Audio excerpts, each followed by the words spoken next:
A big hello from Lahinch on the wild west coast of Ireland. I'm Rory McKiernan and welcome to the Love and Courage podcast. I hope you're doing good and are ready to enjoy another great episode. This conversation is also available to watch as a video on my Facebook page and on the Love and Courage YouTube channel. A big thanks to all you podcast patrons who chip in over at loveandcourage.org and help the podcast continue to grow and reach new listeners all over the world. A big thanks too to everyone who's continued to support my new book, Hitching for Hope, A Journey into the Heart and Soul of Ireland. I've been doing various online launches, events and readings with different groups all over the world, and it's been a real treat to connect with readers all over the place. And if you're one of those, I really do appreciate your support. For me, all of this work, the book, the podcast, everything, it's all about community. It's about shining a light, about sticking together, learning from each other and having each other's backs during tough times. And on this theme of community, my guest in this episode is a real communitarian. Originally from the wonderful city of Derry in the northwest of Ireland, Bronagh Gallagher is one of Ireland's best known actors and musicians. She famously starred in the classic Irish movie The Commitments, and she's had roles in movies such as Pulp Fiction, Star Wars and Sherlock Holmes, as well as in numerous TV shows such as Holby City, Moon Boy, and in stage productions such as War Horse. A prolific singer, songwriter and musician, she has several albums to her name and has collaborated with the likes of Brian Eno. As you're about to hear, Bronagh is hugely passionate about the world around her and about living life with gusto, with love and courage, you could say. I love my conversation with Bronagh. She's truly a living legend, a living Irish legend, and I'm sure you're going to enjoy it too. So here we go, folks, the wonderful Bronagh Gallagher. Bronagh, thanks so much for joining me on the Love and Courage podcast. I first met you several years ago. You were playing, I think you did a performance, but you also made a very impassioned speech in Christchurch Cathedral. And I remember thinking, if we were ever going to go to church again, like Hosea says, take me to church, I want Bronagh Gallagher on the altar. Like the Reverend Al Green. Oh. Yes. Well, I mean, I suppose a lot of your music is, you're kind of, it's soul music, you know? Yes, it certainly is soul music, Northern soul. I mean, I think, I was looking at amazing footage the other night of gospel, performances, great gospel performances, and a brilliant documentary called American Soul, and about certain artists becoming politicized and speaking out about the social issues at the time when even the Supreme started to speak out. Yeah. We Love Child, and they lost the glamour of the Supremes, and they were wearing their sort of, their tenement clothing and, sort of cut off denim shorts with like tassels at the end. Diana Ross chose it, performing this way. And I thought, well, that's where all soul comes from, is from the working class, from the poverty parts, which is where I'm from. So it is soul. It's, obviously I'm white and I'm from Derry, but that's the music we grew up to, and the music that is the voice of, people that grew up under a very oppressive, dominant colonizer. Yeah. So, it is. It's gospel, it's soul, and it's also, it's the music, just the rhythmic and the sound of the music that I love. So, that's the music I relate to. Am I right in thinking that it might have been American soldiers that brought soul to Derry? It was. Yeah. In the early 60s, my mum and dad would have been huge collectors of it, mum especially. And they would have the most incredible show bands, obviously, the legacy of the show bands in Ireland. So they would all pass through Muff and all around Donegal and Derry and the Embassy and the Stardust. And the record stores would always, order in the vinyl. I mean, I still have 1964 45s of my mum's, and 1967 Never Loved a Man originals of Atlantic Soul 45s of Aretha that my mum gave me, and then I had to give them back to her. But oh wow, it must have been amazing those times at the dance halls and like, I don't know, like, I mean, we've probably, a lot of us grew up with electronic music or indie music, but like those nights of just dance, I mean, I probably very much so. I mean, you hear so many wonderful stories. My parents talk about Derry before the Troubles, obviously, got very heavy. But in the early 60s, you had a city of Derry, which was obviously a port town. But my daddy said there was neon everywhere, which is such an incredible beauty do you have in your town when the town is lit up at night by neon? And you had the Italian community, so you had your late night coffee shops, Iannarelli's, Fiorentinis. Oh, wow. I did not know that. I didn't know there was an Italian community. Yeah. And I mean, alcohol, and the people, socializing around that wasn't the focus point of socializing in those days. It was how you looked. And Derry was full of mods at the time. And, looking the part, going and getting a cup of tea. I mean, neither of my parents drank. So they were all about the clothes, getting the hair. My mom was a hairdresser, and she used to have the short Jean Shrimpton hair. She was an absolute beaut. The eyelashes out to here. And my dad would always have his suit on, and they would go for the tea to the embassy. We photographs of them drinking their tea, and you would have had God of Mercy, the Miami show band on. You would have had the Platter Men, and I mean the list is endless of this talent of the show bands. Yeah. And they would emulate all the soul, and they, the American soldiers that some of my mum's girlfriends did end up marrying and moving away with, and the naval sailor guys. They couldn't believe the standard of music from the show bands in Ireland because it sounded just like the record. They were like doing the Booker T, they were doing all the great soul stuff. And my mum said that the soldiers used to be there in awe of how brilliant, the sailors would be in awe of how brilliant the bands were, yeah. And obviously that permeated through into other musical genres because Derry's always had a very high concentration, like musically, or maybe that's just a working class struggle. I don't know. What could you attribute that to? Well, the music that they had access to, very much so. I mean, all the great bands that we, would have grown up with, obviously, the soul bands, but then you would have had, obviously, the British rock. They are port towns, the Liverpudlians, the Mancunians and the Londoners, and they would have had access to records and great radio stations, obviously, and the great music was being made. So I do think that is, it's definitely to do with... working class communities, the focal point would have been socialising, the dances, the music, the going together, crossing all communities, all divides, music would have been, the unification. So, and it's turning out your best side as well, because, I mean, I often wondered when the soul boys that I would have known later in years, that would have been from, like, the southeast end of London, you wouldn't have let on you were a docker if you had been a docker. If you ever working class or you were a miner, northern guys you would have met and, over the years of filming that their parents might have been miners, you would always have tried to hide the fact that you were a working class man or a working class woman. And then at night you would turn out in your 100% best luck to hide the fact that you might have been down a mine or down the docks all day. And that's kind of where the whole...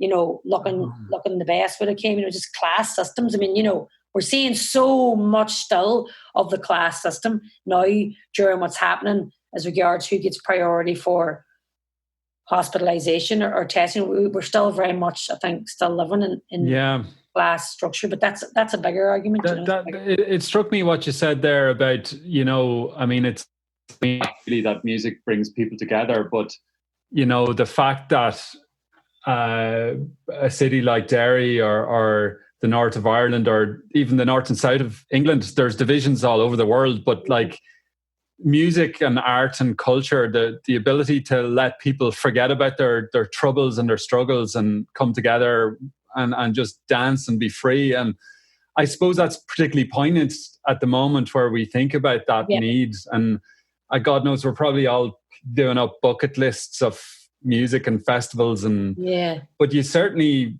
give you a new appreciation for me anyway.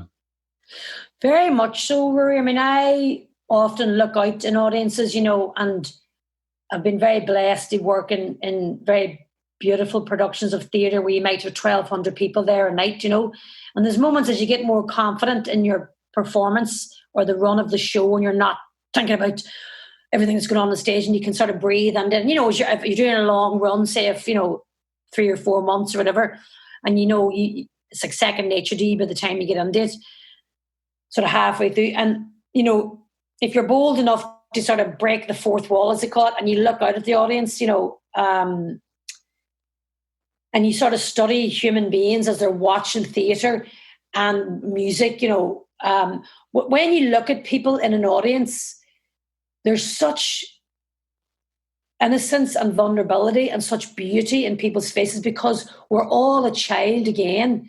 And you can see people looking, and you'll often get the open mouth kind of stare. And it's like when kids, we did Warhorse in the National Theatre for 18 months, on and off between the National and then the West End transfer like 10 years ago. And sometimes you would have kids run to the front of the stage, because it was on the school book curriculum, Michael Morpurgo's work. So you'd have children would run to the front of the stage sometimes to see what was in the book, and they've no concept that this can't be done. And it was mind-blowing to see the wee hands just go up on the stage and then they'd no concept that you couldn't do that. And it was mind-blowing. And then you'd see men that were British soldiers in the Second World War that were sitting in the front row that were traumatized by what they were seeing because they had been there and they'd watched the futile, what is the point of this? And their friends obviously blew to smithereens, and that trauma that they were kind of reliving. And when you see that power of theatre and the power of music, it is unity. And for that 1.5 hours or 2 hours, whatever length of time the performance is, people, I hope, although it's traumatic to watch war being reenacted, you do hope people are at a sense of peace, and they're at a strength, they're at a place of support, and they're going through something that I hope is cathartic, or I hope is supportive, and in some way strengthening. And I think we've all taken it for granted. We've taken it for granted as performers, and audience maybe took it for granted, and we hopefully but never will again. But it's when you look out and you see how important art is, and that the artists at the moment are getting such, a tough deal with this whole thing. And some cities are supporting their artists, some countries are supporting their artists, some are just getting it tough, full stop. But, we really are, we can't live without art. Yeah. We can't live without that, because it is, when you look at festivals and you look at what they are, they are, in a sense, they're tribal gatherings and they're a place of peace, and in all of us, the ancient primal part of us, we have a tribal draw to be connected to people, and you meet certain people in different tribes, and from the work you do, you'll seek somebody out if you think they have a story or they have something that you know that you'll benefit from to teach somebody else. That's what the great poets have done. That's what the great musicians have done. They travel the country to hear the tune. They travel the country to hear the story before phone, before technology has access to give us that. They go and, you cycle on the bike to get the tune. And we need that. Theatre came from tribal performances. When somebody was sent out to tell the tribe there was water over here 10 miles away, or there was cattle or buffalo, whatever, somebody was sent out to see that, the hunter, and they'd come back and the tribe would gather round and they would tell the information. And that's where theatre came from. Oh, here's so-and-so, they're going to do it, and it might have turned into a performance. We need it. We're only, we don't really know anything, as a human being, because we get it so wrong, as humanity gets it so wrong. We can also get it so right. But the one thing we do know is we need theatre and we need music. We need rock and roll and we need art. Amen. Amen. Hallelujah. Thank you very much. Mic drop there. That's teamed up there. I'm kind of excited. And Bronagh, do you remember the first time that music and art and drama and everything entered your life as a child? In the first, I mean, art was never ever. Oh, there's art. My parents, both obviously from Derry, and regardless of what was going on, we were taken down to the Orchard Gallery, which was based in the beautiful Orchard Gallery in the Orchard Cinema in the St. Column's Hall in Derry. It was a beautiful hall. It was built by the people for the people. So, it was there, and then it was somewhere else. I think it was in the Foyle Arts Centre as well. But I remember as a kid, that was the place I remember going to. So Declan McGonigal, who went on to run IMA in Dublin, was the curator, and he was married to a good friend of ours, and we used to go there every time there was an exhibition. On a Saturday, you go down the town, and then you go to the Orchard Gallery. So they would have been the Contemporary Art Gallery in Derry. So that's where we used to go. So, that was a norm. Then we would have, obviously, great music in the house. My mum was into David Hockney. They were into, like a lot of parents at the time, whatever the sort of art going on around. But, like Van Gogh. I remember having Van Goghs in the house hanging up, and just my mother's love of Vogue magazine was always massive in the house. And so she always knew sort of who the artists were at the time. And, Seamus Heaney was obviously God. And, we were never, ever not told about what was going on. So, they had obviously the limited access that they had to it. We were shown it. And I don't even think they were sort of doing it consciously, kind of going, we must teach our children about art, but that's who they were. And I mean, I think if my mum, was born in Derry now and growing up in Derry now, my mum would be at St. Martin's Lane doing, or the NCAD doing fabric design. She's a quilter. Yeah. She's the most extraordinary quilter, and she makes the most beautiful work, and she does the most stunning little, appliques and all these little, she's just amazing, her work she does. And my dad is an amazing, drawer, but he went on to engineering, so given the times that we grew up in, anything that was coming into the town, we were exposed to it, which is extraordinary, because considering that it was the 70s in Derry, which was horrendous.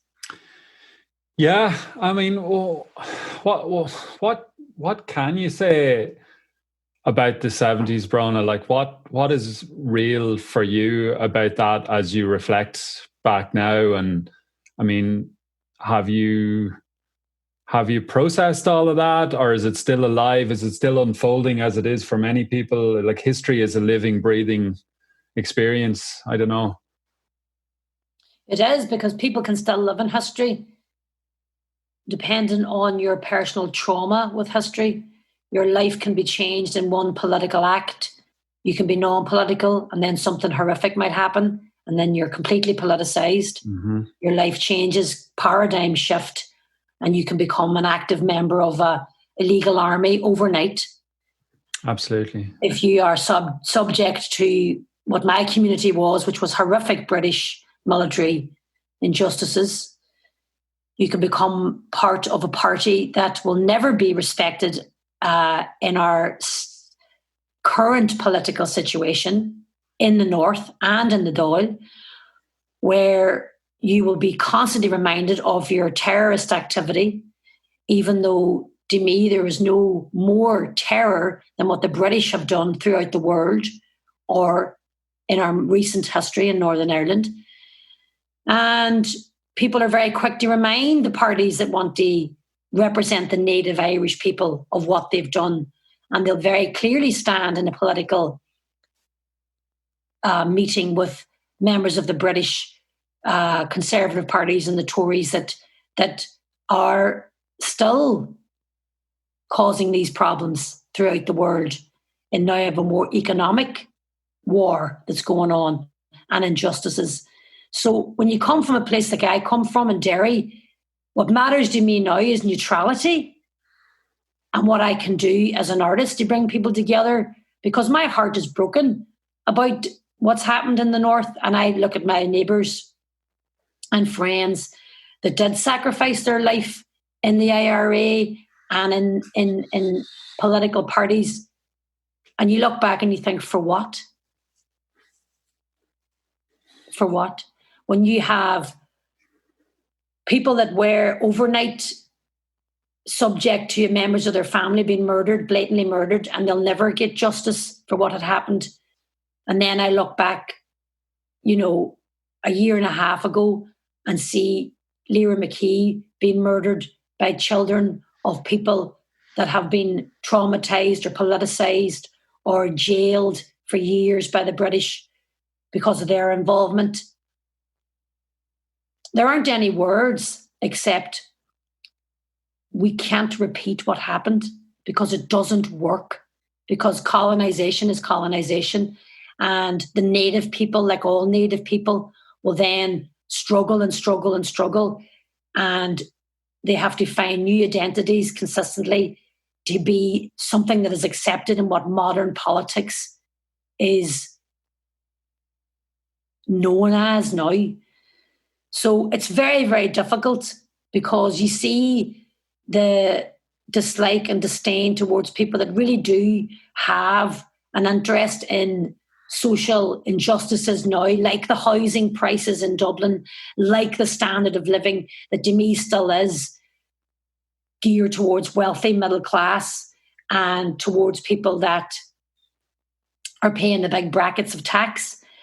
You know, it's not easy for the working class to live a life now that is not without struggle. You know, there's a choice to either be on the benefits side of things, but if you're a young couple trying to find a living in Dublin at the moment or trying to find housing that's affordable, it's just near impossible. And there's great people in the parties in Dublin that are trying to change that, and they're just not welcome because of their political parties who they're aligned to. Yeah, it's very real. I mean, for me, some fundamental tenets of a decent society are things like health, education, and housing. I mean, they're primary human needs. Like, I'm by no means at the bottom of any ladder, and I'm very conscious of people in much more vulnerable positions. But the fact that I'm speaking to you from the west of Ireland now is by virtue that Susan and I couldn't afford to stay in Dublin, you know, and that's not unusual. And people will then spin that and celebrate it. Well, isn't it great that we'll all move back to rural Ireland, and it's wonderful. And there are huge benefits to that. And I would encourage We have an incredible country. Yeah, but the bottom line is, like, I was reading a report on Denmark the other day, and you can get the same house in Copenhagen for like half the price as Dublin, you know? And like, the money is going somewhere. The rents aren't going up themselves. And we're at the lowest point of house building in something like 2 decades in this state. So we're being squeezed. And that has to go somewhere. And my big concern is that a lot of us are internalizing that angst and rage and depression even, you know? So Bronagh, like, my big thing is, like, fundamental tenets of a healthy, decent society are things like health, education, housing. And if a state can't provide those for people and give people a fair crack at a whip, then what kind of state is it, and who is it serving? And as we know, that there are different masters often being served. And I think that has to come into the troubles, if you like, where oftentimes it's pitted against, you know, one religion over the other, one tribe over the other, but underpinning it is such a huge economic war being waged on people, isn't it? Yeah, you know, you've got good people in all, you know, I think when people start out in politics, some people, they're fresh and they've got really great humanitarian, you know, issues at heart, and they really want to help people. And I just think the manipulation that happens within political parties, the pressure and ego is flattered by becoming more successful, you know, and we're seeing the most horrific human egos in the world in our lifetime anyway, as men and women in their 40s in America now, and in you know, America especially. And you know, the danger of that and how destructive and how much horror it can cause. And I just think, you know, it's very, very easy for parties in Ireland to remind the people where I'm from, you know, their history, their background and stuff like that. But, you know, everybody kind of forgets how it all started. Do you know what I mean? Everybody sort of chooses to forget, you know, well, why did that happen? Why did these troubles happen? You know, and you just got to keep remembering that, you know, armies don't step out of the wall. Armies are created as a reaction. You know, so-called terrorist armies, and they are, and it's horrific and what's happening. I mean, I'm sitting here in Manchester and I have friends here who's lost families in the bombs here in the 70s and 80s, and everything you've got to really, really think about the whole tunnel of where people come from and cause and effect and cause and effect. But Ireland has such potential as a country. And if we can just, bring in the great people that we know that are really, really trying to help with the housing, like Owen O'Brien and the brilliant work that Owen's doing, and specifying and, breaking it down to what is actually needed. Dublin is out of control expensive. I have friends that are trying to afford to live in one-bedroom flats for 800, 900 quid a month, studio flats, and it's disgusting what they're being served up to pay. Mm-hmm. So, at the same time, we are a democracy, so to speak. When you look around the rest of the world, and we can march and we can change things. And we do have a voice that, can change legislation. And we have done that in the last 3 or 4 years. We've seen, incredible monumental shifts in what we can do as people. So I think Ireland is a great place to be, but I just think we have to really try and sort out the capitalist line in Ireland and the expenses costing to live there. It is criminal. I'm struck by the parallels that that might exist between the soul music that you started off talking about, and you mentioned a documentary that you had watched around struggle and the politics surrounding soul music, but the parallels with Irish music or folk music, like essentially it's a sort of folk music, like we're speaking of. Like, it's no accident for me that soul music landed in Derry. You know what I mean? It's like. And then the parallels, like the civil rights movement in the North and the civil rights movement in Alabama and everywhere else. I mean, that's where the flame was travelled from in many ways, the inspiration. 100%. I mean, I've said it many times, when you have extraordinary, articulate, very, very special people like Bernadette Devlin, Bernadette Michalski. When you have somebody like Bernadette coming into a team in the late 60s who has such a gift for articulation, people like Bernadette Devlin have an extraordinary gift to very finely tune and articulate exactly what was going on in Derry at the time. Now, we were British subjects. So essentially, not to keep, repeating myself, but what happened in Derry happened by the British Army to essentially their own people, to British subjects. And that obviously changed the entire shift, the paradigm shift in the North. Then obviously from 72 onwards, you had the major campaign of retaliation, right? So Bernadette Devlin and God have mercy on John Hume and, Michael Farrell and people like that, the People's Democracy. Obviously, John wasn't People's Democracy, but the people from the People's Democracy, the Queen's student movement at the time, were able to articulate the parallel with Black America at the time. Now, I've said this to my African-American friends, and they kind of look at you as if to say, you could never understand what it's like to be Black and be from the South. And I can't, because I'm not. But I know what it's like to be from where I'm from. So, when you look at the symbolism of the Free Derry Corner, right, which, stood at the end of William Street in Derry, and the altar, in a sense, that became the Free Derry Corner, right, that was taken from, you're now entering Free Berkeley, and the students in Berkeley College that wrote that on the wall. So we were completely paralleled with Free Berkeley. And the young people at the time in Derry, and Eamon McCann, who's a close friend, Eamon told me it was the Black civil rights movement that paralleled the Derry struggle and actually made people stand up and go, that's us. Even though I would say that with the utmost respect for what was happening. And I can still walk around the world and people don't know where I'm from or my history. But because if you're Black, it's different. And I mean, we're all heartbroken that in this day and age that our Black friends still have to stand up and say Black Lives Matter, that we're there still, that we're still there. what?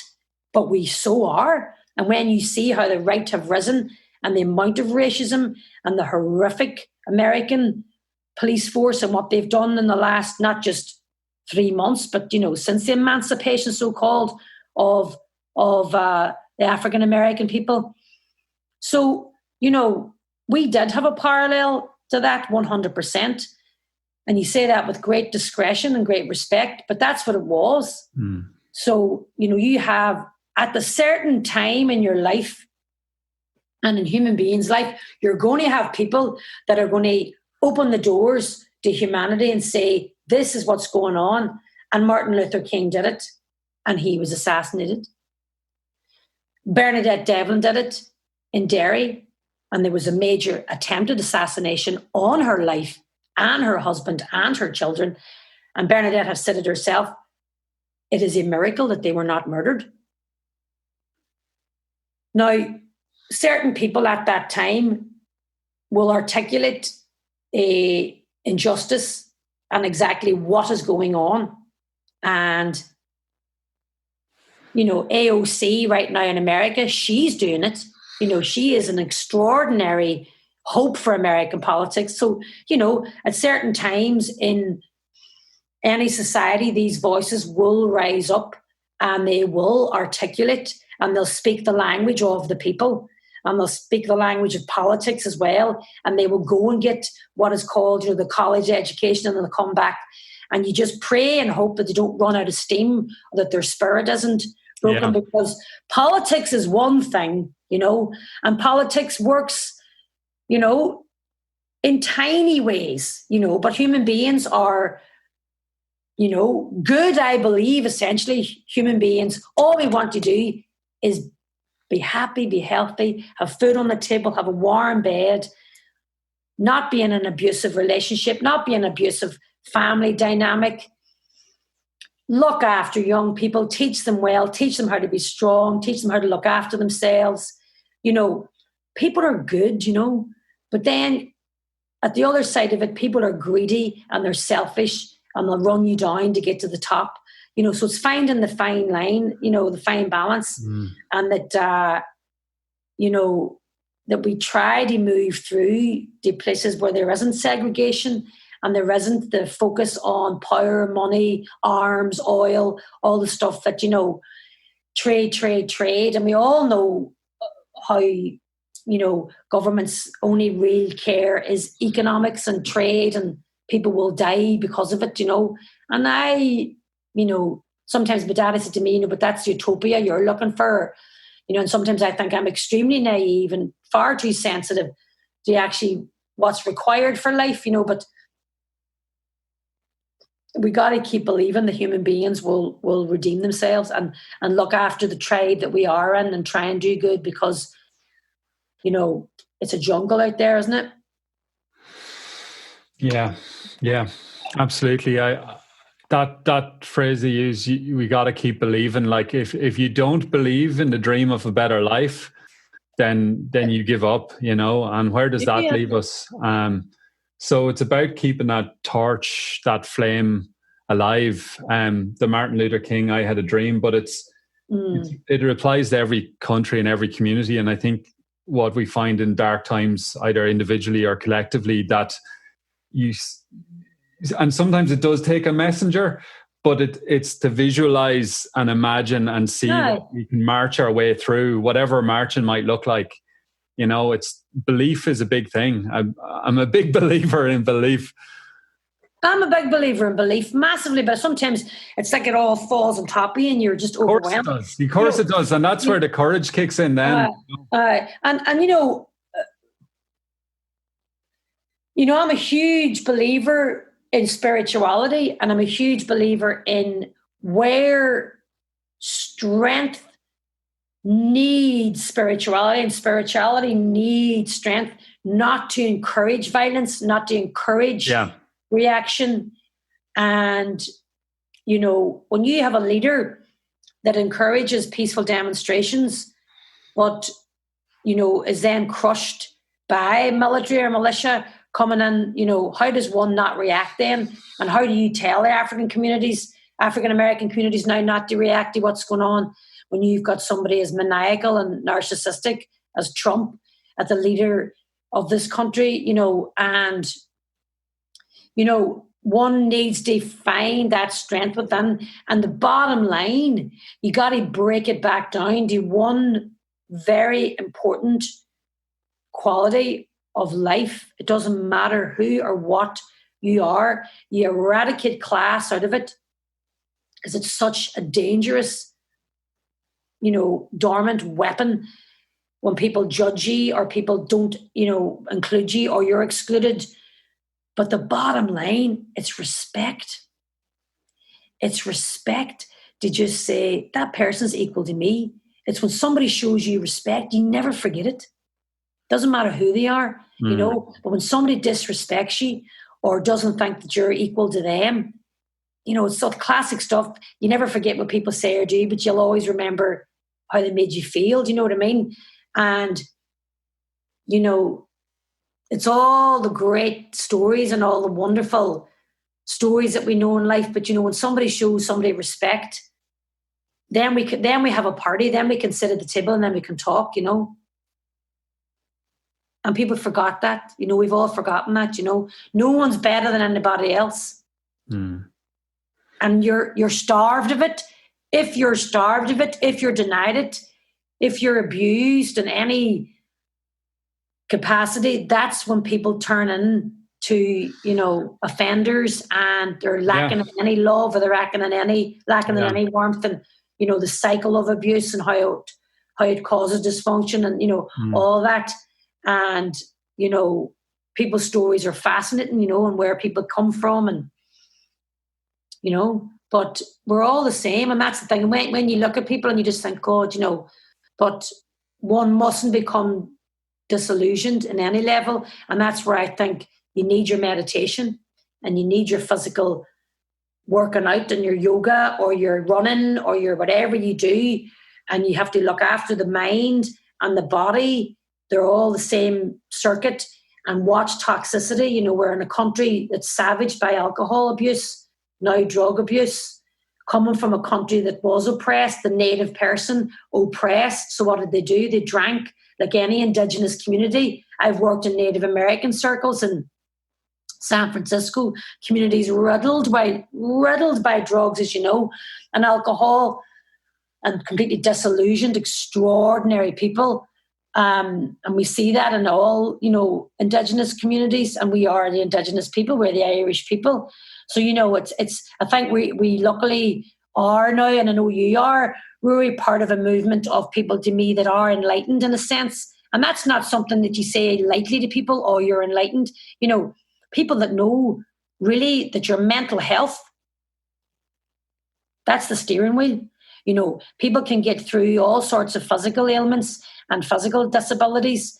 But if you've got the engine in the right direction, your drishni, whatever you want to call it, that is the mothership, that is the engine to keep us all going.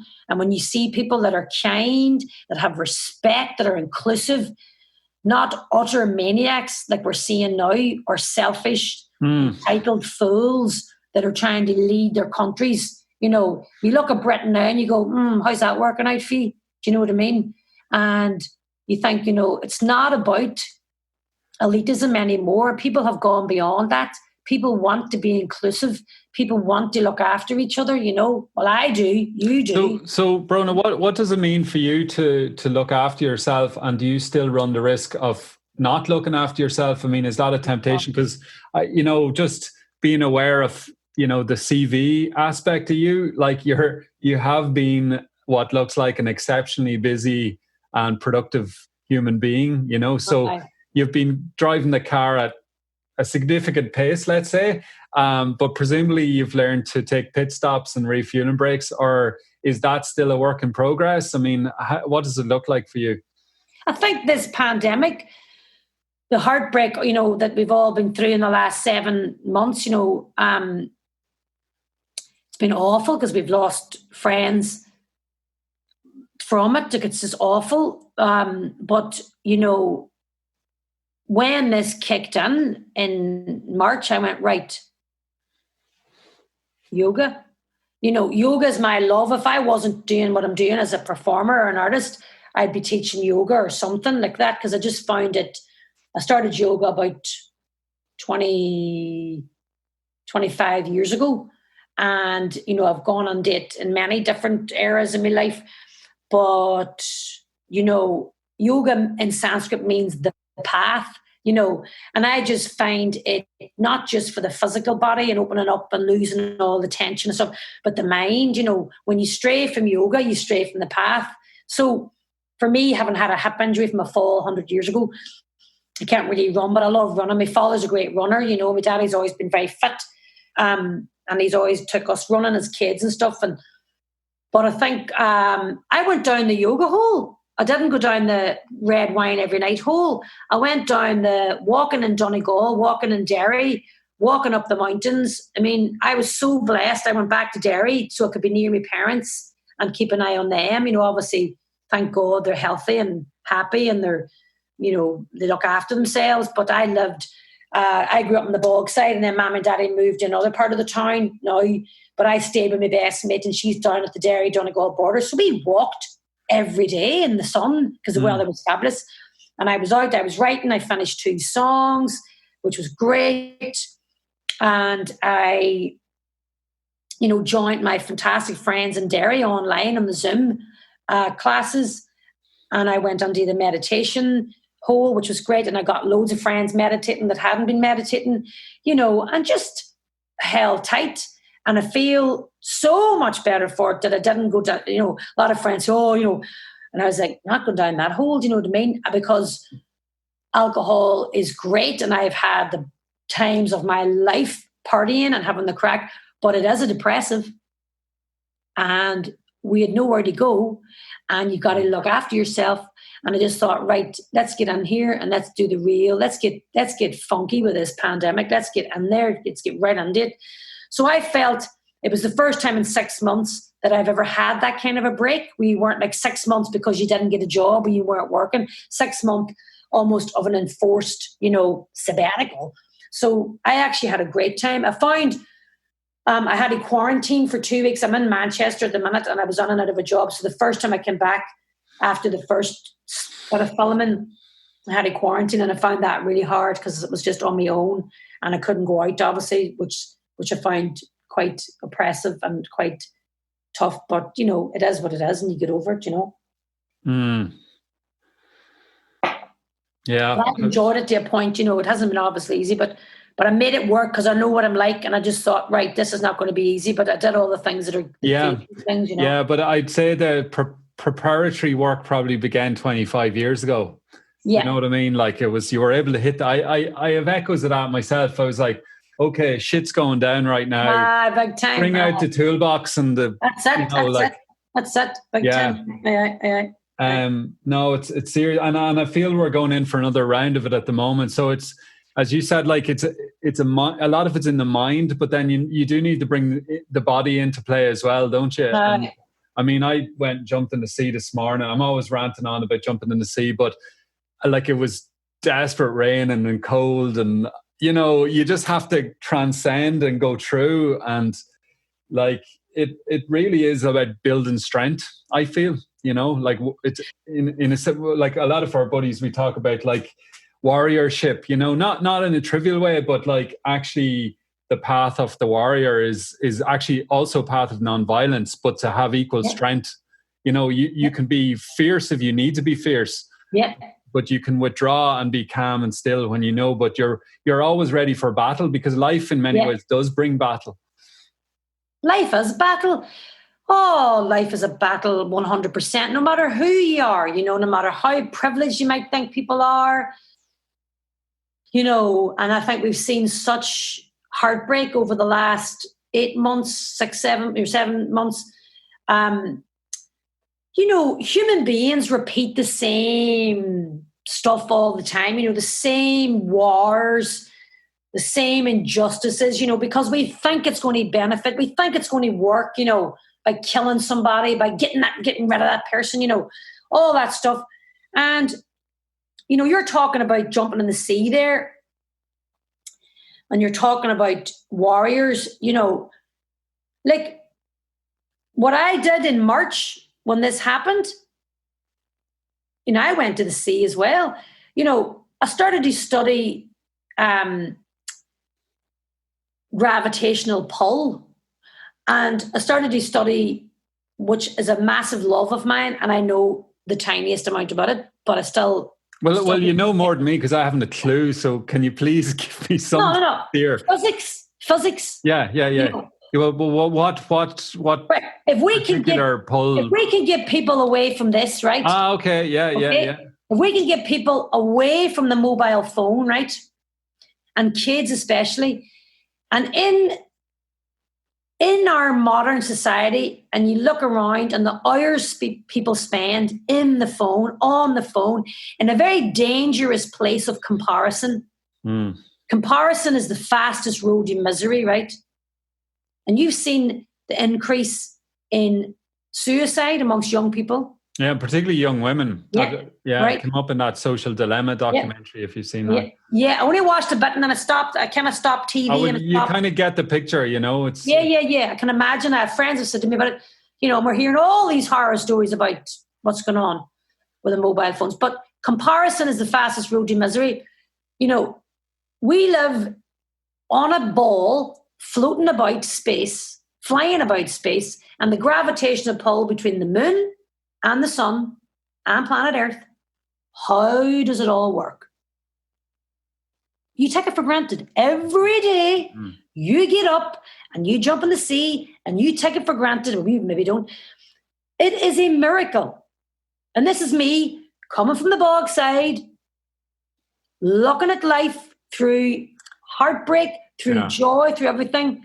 But I'm telling us now, telling everybody now that's listening to this, get in to studying how it all works, because it is fascinating, and every morning is a miracle. It is a miracle, without sounding like an absolute Fruit Loop.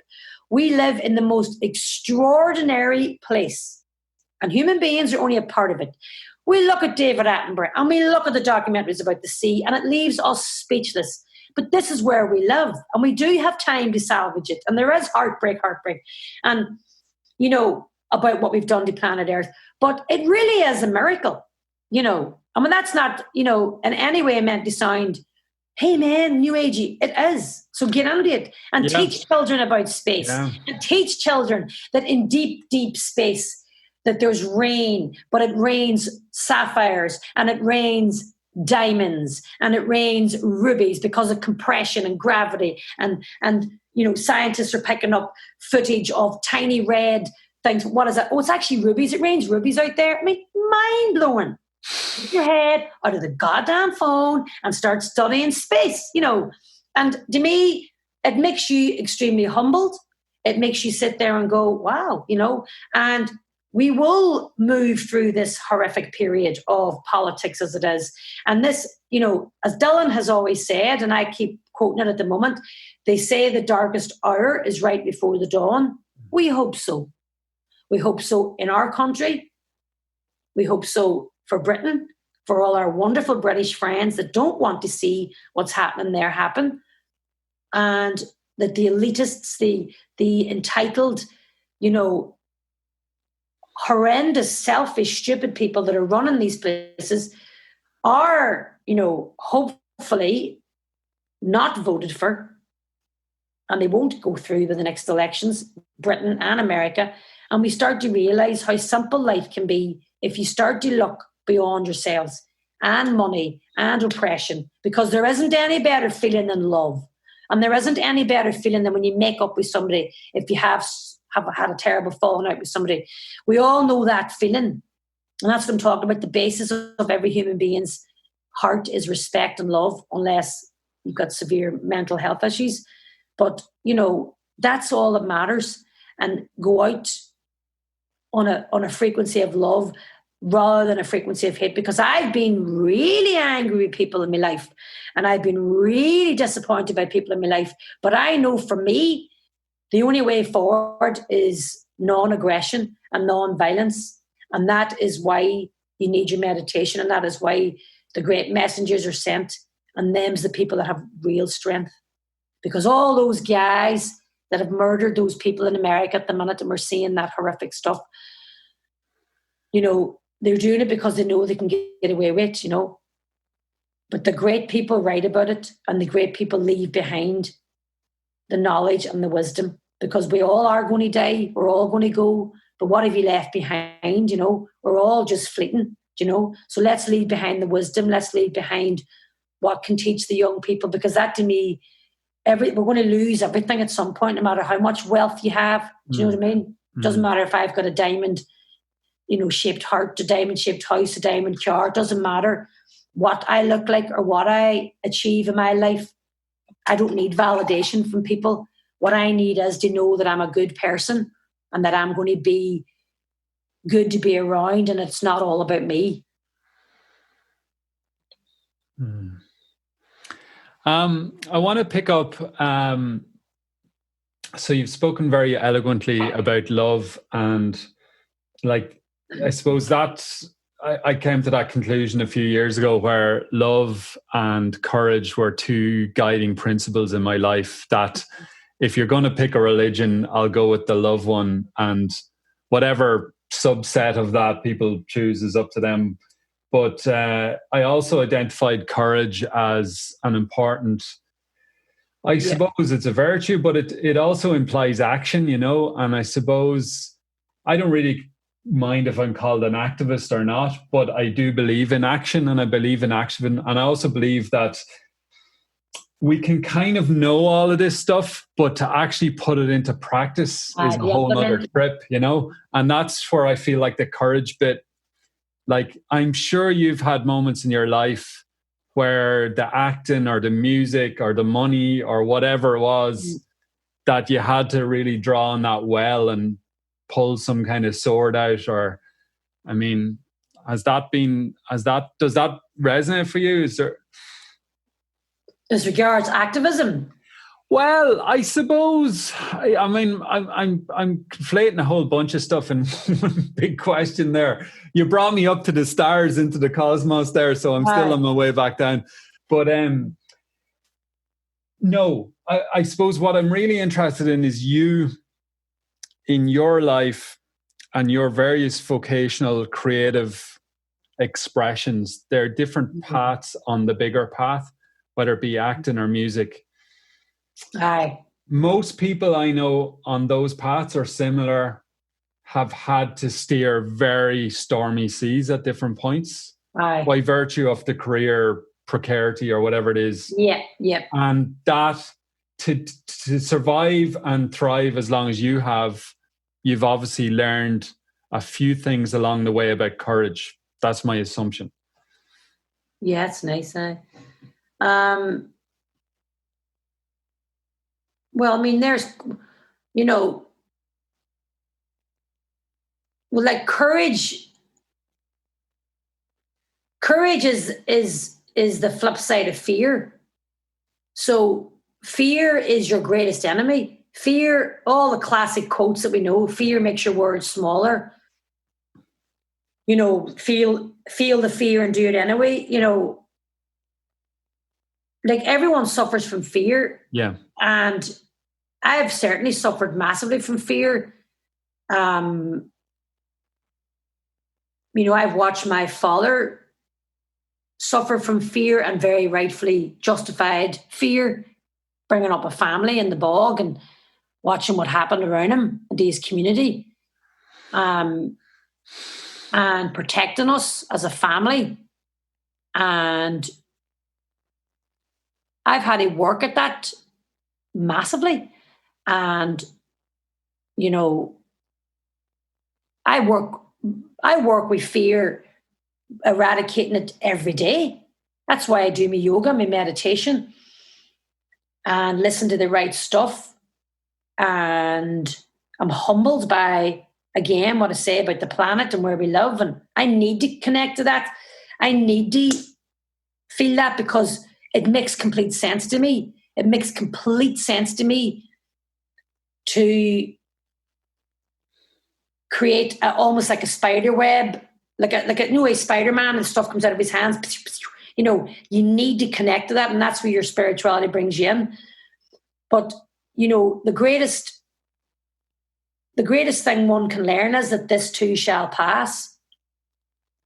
Acting and the music, it's a world full of judgment, and every time you go for an audition, you're rejected or you're brought in. It's a world of judgment, and it's a world of wonderful, wonderful opportunity, and you get to travel around the world. And when I look now, at the places I've been and the places I've worked and the people I've worked with and the opportunities that I've got and the people that I've met, and Jesus, I open books sometimes, I think, my God, that's a handwritten note from John Berger. That's a handwritten note from, blah, blah, blah, you know what I mean? And you just think, those people changed the way of art. Those people changed the way of literature. They inspired generations of writers or cinema makers. And he bought me that, and that stuck on my wall. You know what I mean? So, I work at it because I have to work at it. Otherwise, you just feel sad. But, every human being that I can relate to, no matter who they are, to me, they're either walking the good walk or they're not. And you'll often find the most successful people at the really top end of their game are so approachable. They are not full of their own crap. They are approachable, open human beings, that care about other people. And, they're a joy to be with because they get it, And it's a race, the human race, racing to what? You know what I mean? We're humans, it's humanity. Like I hate the terms mixed race, and things like that. I don't know what the PC term is, but we're all the one race. There's no mixed race. It's the human beings, Humanitarianism is where it's at. Community, not cross community, So, you work at it because people can flick switches in their minds, but cognitive work is where it's at. And the cognitive, wheels that we can fall back into are the danger zones, You had a slip. People that are alcoholics or drug addicts, they had a slip. And a slip is back into the old way because it's easier to do that than to actually push out of that circle, push out of that, place of fear where you think it's not going to work out, But life is work. Life is hard work, And sometimes, you'll go full circle the way the moon goes around the sun and the sun, and the way we're all spinning, and you'll come back and you'll know a bit more, and you're older and wiser and you'll know a bit more, So, it's a daily work. But you're talking about jumping in the sea, a friend of mine was talking about the importance of gardening and the importance of jumping in the sea. And if you think about it, you're floating about in planet Earth, and gravity keeps you stood still, and you see the people in space and how they float under the space. And when you see Chris Hetfield playing his guitar, and he's floating about in space, what grounds you is gravity, and it keeps you grounded. But the sea is also connective, and when you jump in the sea, it is actually, you're part of where you're from. So it's almost like a blanket. So it actually does something, from a physics point of view, it actually connects you back to where you're from. Yeah.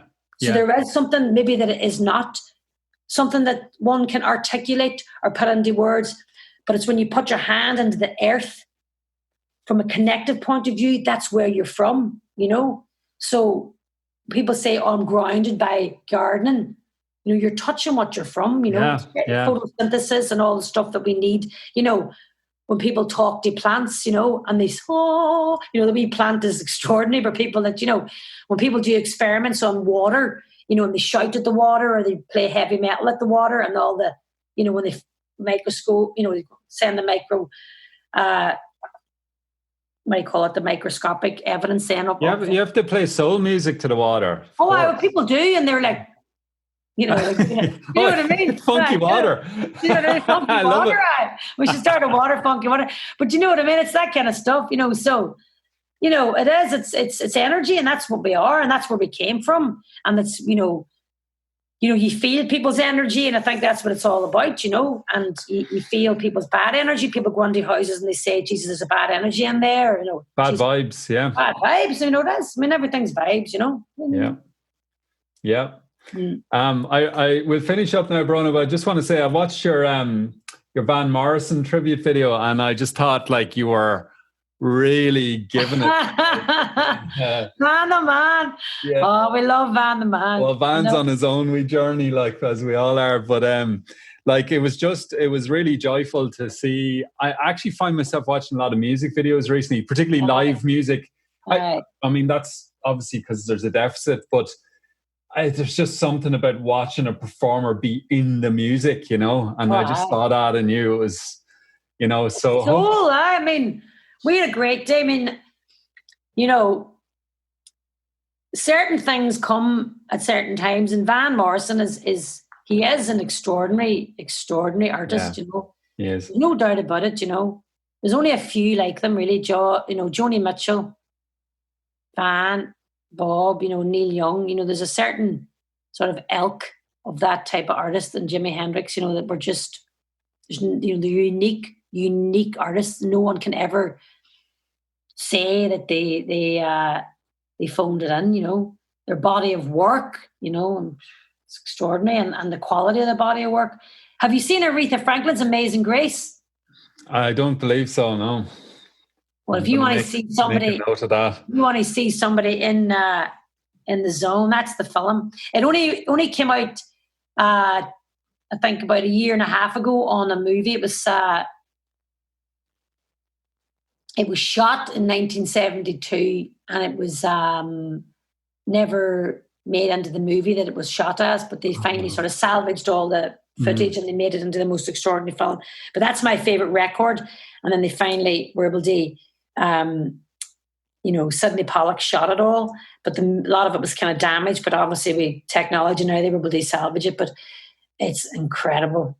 It's incredible. Well, we're gonna encourage people to go and check that out, Bronagh, and I mean, here's what can I say? Like, just thanks very much for your time, and here's to the music, and here's to community and humanity and space and sea and the whole shebang. Yeah, and respect, man. Just be cool, you know. You know, it's a classic thing, isn't it? Treat people the way you like to be treated, you know, and get right in there, man. Get right into it, you know. Get into the respect, because that's what it's about, you know. No matter who, you don't have to love everybody in a sense, but just say that's your thoughts, and let's try and find that strength not to react, you know, even to your, you know, your nearest and dearest, you know, because this isn't a dress rehearsal, you know. This is the real thing, you know. This is it. And I mean, the more we respect and understand that, you know, what would you have done? You know, what would you have done differently? You know, Get into it, man. You know, and watch and respect other cultures, and politicize young people and teach people what matters, you know, and look out for those, and don't keep looking for justification and validation from people. Do things and don't look for validation. You know, just get in there. Amen. Hallelujah. Praise the Lord. Woo! Thanks, Bronagh. Namaste. Namaste. God bless. Hello, Rory here again. If you enjoyed that episode with the wonderful Bronagh Gallagher, please do consider sharing it amongst friends and family. Please consider also leaving a rating and a review on your favourite podcast app, and check out the great archive of other conversations if you get a chance. And if you want to chip in as a once-off or a monthly patron, head over to loveandcourage.org. If you want to check out my book, Hitching for Hope, all the information is at hitchingforhope.com. Thanks so much for all your support. It really does mean a lot and makes a big difference. And until next time, here's to you, to me, to all of us, and the journey of creating love and courage in today's turbulent world. Go easy, folks. And as Bronagh says, this isn't a dress rehearsal. This is the real thing. This is it. So get into it. Lots of love to you.